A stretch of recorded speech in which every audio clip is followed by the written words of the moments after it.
कस्तूरी कुंडली बसे पर मृग ढूंढे बन माही।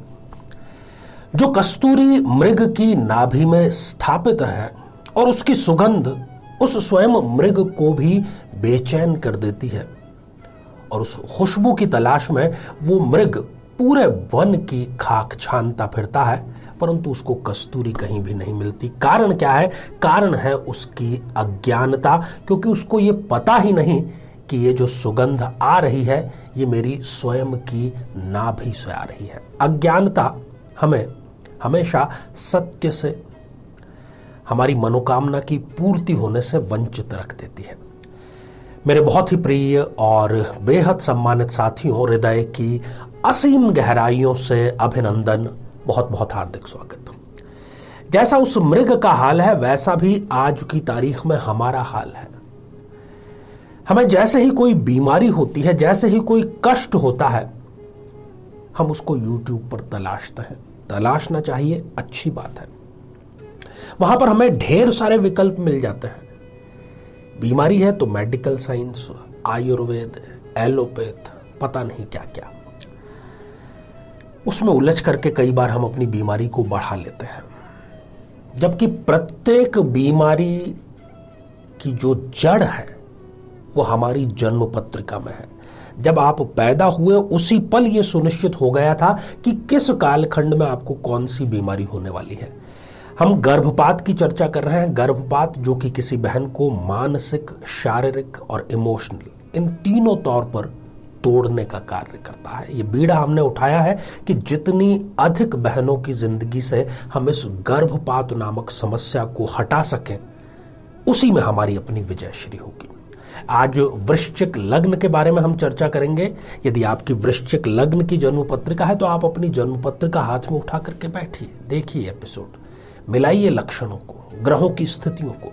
और यदि कोई और आपका लग्न है तो यहाँ आई बटन में हमने उसका लिंक भी प्रोवाइड किया है ताकि आप जाकर के अपने लग्न से संबंधित एपिसोड देख सके। और इतना ही नहीं, बेहद बेहद बेहद आसान सा, ऐसा आसान उपाय जो आप बिना किसी की सहायता के घर बैठे स्वयं कर सकते हैं और गर्भपात से निजात प्राप्त कर सकते हैं, इसी एपिसोड के अंत में आपको बतलाया जाएगा।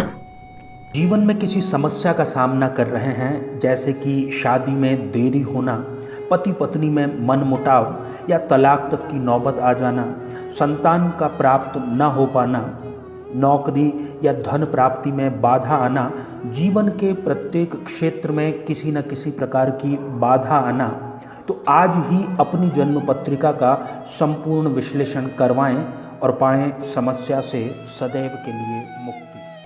तो साथियों, वृश्चिक लग्न की एक जन्म पत्रिका पर दृष्टिपात करते हैं, फिर कुछ ज्योतिषीय स्थितियों के बारे में चर्चा करेंगे। खास तौर पर यदि मैं वृश्चिक लग्न की बहनों की यदि बात करूं, यदि उन्होंने कुंडली ठीक से नहीं मिलाई है, पंचम भाव को ठीक से नहीं देखा गया है कुंडली मिलान से पूर्व, केवल सरसरी तौर पर गुण मिलान कर दिए गए हैं, तो यदि उनको गर्भपात की समस्या है तो खास तौर पर तीसरे माह में, गर्भ अवस्था के तीसरे माह में, 5वें माह में या 7वें माह में भी उनको गर्भपात की समस्या प्रायः आती रहती है। जो उनकी गर्भ अवस्था में है, उस गर्भ अवस्था में जबकि उनका वजन बढ़ना चाहिए, इसके उलट उनका वजन कई बार तो कम होने लगता है और वो सभी के प्रति उदासीन हो जाती हैं गर्भ अवस्था के दौरान, चाहे वो पति हो, रिश्तेदार हो या कोई और मित्रगण ही क्यों ना हो। साथियों, पंचम भाव जो है वो किसी स्थिति के, किसी खास तौर पर संतान की स्थिति और खास तौर पर जो गर्भ धारण करते हैं, तो उसमें गर्भाशय से महत्वपूर्ण तो कोई भूमिका हो नहीं सकती। तो उस गर्भाशय की संरचना, उस गर्भाशय में उत्पन्न होने वाले विकार, उस गर्भाशय से संबंधित कष्ट, इसके लिए हमें पंचम भाव को देखना होता है। और जिस किसी की वृश्चिक लग्न की बहन के पंचम भाव में यदि राहु देव विराजमान हो जाए या केतु देव विराजमान हो जाए या फिर शनिदेव विराजमान हो जाए, ये पाप और क्रूर ग्रहों की श्रेणी में है, बल्कि ये कहना चाहिए कि पाप ग्रह ही है।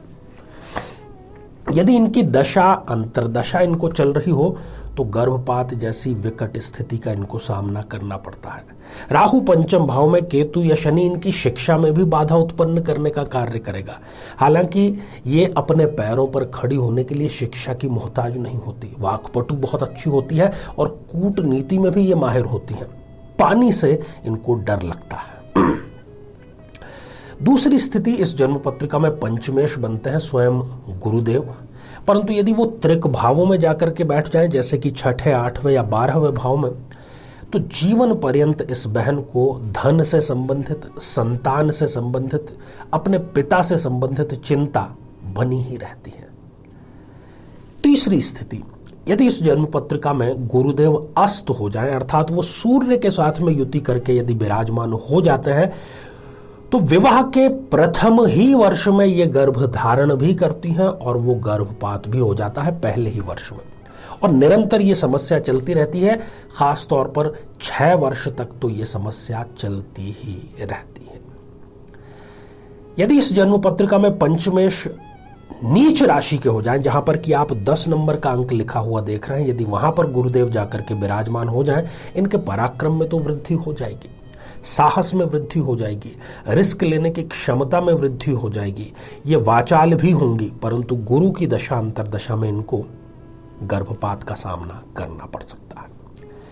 यदि इस जन्म पत्रिका में गुरुदेव, जो कि संतान के कारक हैं, शुभ ग्रह हैं, परंतु यदि वो शक्तिहीन हो जाए, अर्थात वो 0 डिग्री के यदि हैं या 28-29 जैसी अंतिम डिग्रियों के हैं, तो ऐसी बहन अपनी उम्र से बहुत अधिक बड़ी नजर आती है।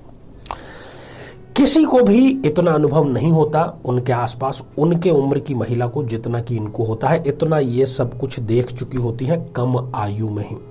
किसी को किसी भी कार्य के लिए ना करना इनको आता ही नहीं है और संघर्षों से ये अपना मुकाम भी हासिल करती हैं, परंतु वही कि गर्भपात की स्थिति इनके साथ भी बनी रहती है। सभी बहनों से मैं यही निवेदन करना चाहूँगा कि सारी स्थितियाँ आपने देख ली हैं और जितने भी प्रकार के इलाज खास तौर पर एलोपैथी में हैं, वो बीमारी को ऊपर से ढकने का कार्य करते हैं। जिस प्रकार के ड्रग हैं, क्योंकि गर्भाशय बहुत ही सेंसिटिव मामला है, यदि किसी भी प्रकार का ड्रग आपको साइड इफेक्ट कर देगा तो वो डॉक्टर तो अपने हाथ खड़े कर देगा, भाई हमारा इसमें कोई रोल नहीं है। आपकी बॉडी जो है उसने दवाइयों को एक्सेप्ट नहीं किया, तो फिर कभी भी मां बनने से वंचित रहने से अच्छा है कि कुंडली के निमित्त उपाय किए जाए, और हजारों बहनों ने इसका लाभ उठाया है, तो आप क्यों वंचित रहते हैं। जैसे ही आपको अगली बार ऐसा पता लगता है कि गर्भ अवस्था आपकी कंफर्म हो गई है, उसके बाद में जो प्रथम गुरुवार आता है उससे प्रारंभ करके 3 माह के भीतर आपको ओम बृहम बृहस्पतये नमः इस बीज मंत्र का 19,000 जाप हल्दी की माला से संपन्न करना है। गर्भ स्थापित होगा और आपको भाग्योदय कारक संतान भी अवश्य मिलेगी। और इसके साथ ही इस बीज मंत्र से अभिमंत्रित जो जल है उसका सेवन यदि कर लिया जाए तो फिर तो कहना ही क्या, फिर तो सोने पर सुहागे जैसी बात होगी। मैं बार बार कहता हूं कि हमारा ये जो नश्वर शरीर है, इसका 75% से भी अधिक हिस्सा जल है। जल जो कमाल कर सकता है, शरीर के किसी भी अंग में यदि अभिमंत्रित जल, जिस ग्रह से अभिमंत्रित चाहिए, यदि वो पहुंच जाए तो उसकी जीवनी शक्ति में ये वृद्धि करने का कार्य करता है। श्रृंखला जारी है। आज केवल इतना ही। आप सभी स्वस्थ, समृद्ध और शांतिपूर्वक जीवन व्यतीत करें। नमस्कार।